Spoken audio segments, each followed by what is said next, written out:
You'll be the first to be greeted. Welcome. This is a pre-clinic that something we've tried. Going to try for the first time for the Governor's Cup. We know these kind of clinics have worked well at other pre-regattas to get you ready and also learn some things as well. Get you out on the water for another afternoon as a little bonus, a free bonus for you. And today's conditions are going to just be perfect, I think. The whole weekend's going to look good, by the way, but today especially. But yeah, I want you to encourage to learn from Tim, and I'll introduce him in a minute. And it'll prep you and your crew for the weekend. We're going to have this all videoed by our videographer, Dave Batchelor. And this is pretty cool because I've experienced all the things you're doing right and things you could do better while Tim is coaching you. It's a real cool experience of feedback, and you can see it for yourselves how you work for everyone. Yeah. So Tim, turn it over to you. Looking forward to it. All right, thanks.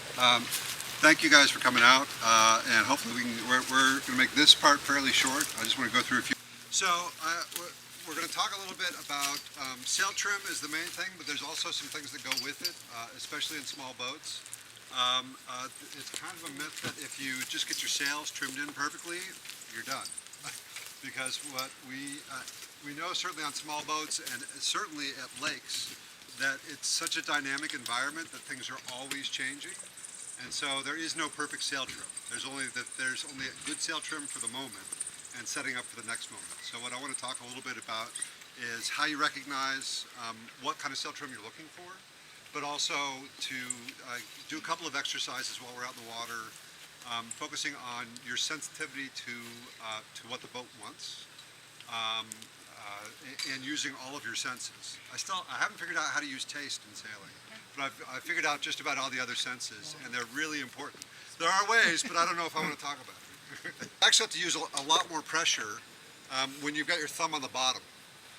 So the proper way to hold line is with your palm down and thumb up towards you, and this way it's very easy to use your thumb basically like a cleat. And this way you've got a much bigger range of motion. So it's the same thing with your grip on the tiller, or on the tiller extension, is that it's palms down, thumb up, and it's like you're speaking into a microphone. I don't know how many of you have gone to karaoke, but this is how you would do it. So both of these, thumb towards you, palm down. Now, this is really important. I've seen all sorts of different techniques for the way people will hold a tiller extension. Common one is, the frying pan. So behind you, there's people who do overhand but behind them. There's all sorts of ways. Actually, I'm going to jump on the other side. Cool. Okay. Okay. Okay, so when I'm in my boat,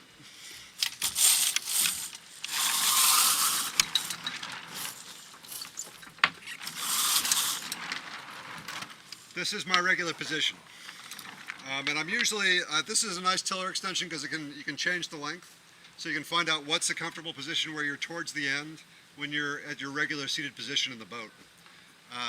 So this is my regular position. The big thing here, one, again, is you've got a nice range of motion all the way across your body.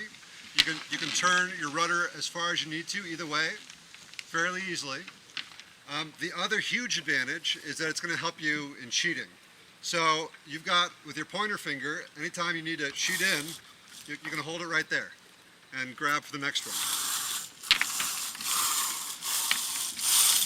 So you can actually, when you're rounding a leeward mark and you got to bring a lot of sheet in, you can both steer and sheet at the same time instead of the very slow using the cleat. So this is, I actually think that one of the basic, the basic skills for all of your boat handling is your tiller hand as a sheet hand. Then your hand is free, you can do whatever you need. 10, I'm going to do a tack here, and I don't think the sail's probably not going to come over, but yeah, that would be great. So we'll start off as if I'm on port tack. So I'm sitting either here or up on the side. Still have plenty of, of range of motion, no problem.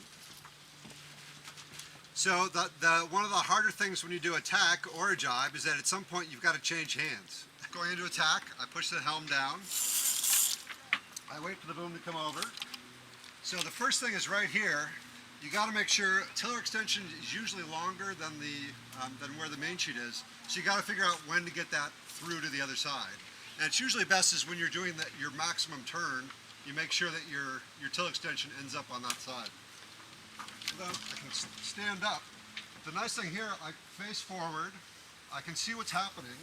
I still have my sheet hand free, so let's say we load up a little too quickly and start to heel. I can ease out very quickly, and I can still steer behind my back. I can steer any which way. I still have plenty of range of motion here. Then when I'm ready, continue to turn. Still got this in my back hand, the tiller. I can still turn a little bit, not quite as much as soon as I've turned, but now I'm fairly close to the main sheet. I grab them both. So there's a second during attack where you've got both the sheet and the tiller in one hand. But as long as you've got that same tiller grip, that's a fairly easy position to be in. Sit down, change hands, and away I go. So let's do it in the breeze. I got the tiller over to the other side. I usually wait and I stay on this low side until the boom is all the way across. And in part because it helps for me just to stand straight up, and I don't have to duck under and do something like that. I can stand straight up. I can now steer right here. As soon as I'm ready, I change hands behind my back and then sit down and I'm away. So you can see one of the other issues you've got to figure out depends on how long your tiller extension is. So this will take a little bit of experimenting before you figure out exactly the right steps and where the tiller is going to end up. But I highly recommend it. I've seen, as we use, we'll do a roll tack here. I roll, wait for the boom to come over. Oh, jeez. Try to keep a hold of that there. Wait till the boom comes over, straighten out, turn right behind, exchange hands, and sit. It's just about finding a position that you are in control of the rudder and can do what you need to through the whole maneuver. So let's do a jibe, which is almost the same with a jibe, is that you've got to be a little bit more conscious about flicking the tiller over before you start the jibe. Because it's very easy to get it caught right here, and as it comes across to get all wrapped around in the main sheet. So usually when I get ready for a jibe, I got my sheet right here. I usually flick this over, or at least make sure it's underneath the main sheet. I can still use it if I need to. I actually tend to sheet up here, straight from the boom, because you have a little bit more room. But so I carve down into my jibe. Boom comes over. Again, once the boom comes over, I usually tend to stand up facing forward. And I can now stop the turn if I need to, if it's a fairly heavy breeze, or I can continue turning. I can determine what angle I want to come out of. I can do whatever I need to behind my back right here. And then switch, come back over. So it's in general, you always want to try to center your weight over your feet whenever you need to be mobile. Now there'll certainly be a lot of the race where you don't need to be mobile. You need to be on one side of the boat or the other, and that's fine. But it's any time, especially like before the start, before you're going to do a tack, it's figuring out how do you easily roll onto your feet.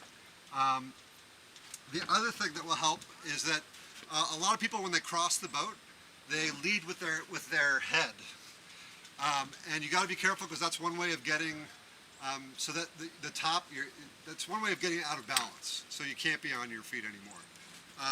So one of the reasons, why don't we do like a tack again? Okay, so one of the reasons that I always wait until the boom comes across an attack is because it's very easy for me to shift onto my feet without, if I go too early, let's go back the other way. If I start to tack too early, I have to go way down like this before I can pop up. And it just means I'm a bit more off balance. So it's the same thing with the crew. Is they've got to figure out a place where they can sit and smoothly move across the boat. Anyway, when you're out on your boat, what I would do today, one of the things you can do is be very explicit about where you're going to put your feet before each tack and before each jibe, and try to figure out, okay, how many steps does it take to get across the boat? Do I step in front of a hiking strap or behind it? Is there a way that I could pivot in a different way that might make it smoother to go across? So, for instance, when we do a roll tack, it's best when the crew comes over to the new side and they're about to hike out, instead of plunking down on their butt and then leaning out, which can be a little sudden. I know a lot of crew who will basically lean out sideways. They apply their hip to the side of the boat first and then sort of pivot around. It's one way, it's just ways of figuring out how to get a little bit smoother in the boat. Okay, so some of this I'll come around, and if you guys have questions when you're out in the water, it'll be a little easier to see what you're doing. We can take a look at some of those. Okay. Tim, Yes. question for you. Do you, most of the time, do you try to face forward, both skipper and crew, during attack? It depends. So the question was, do the skipper and crew always face forward during attack? And I would say that for 80% of the boats, that's probably true. So there are not many boats in the U.S. There's some British boats that have the main sheet that comes off in the back.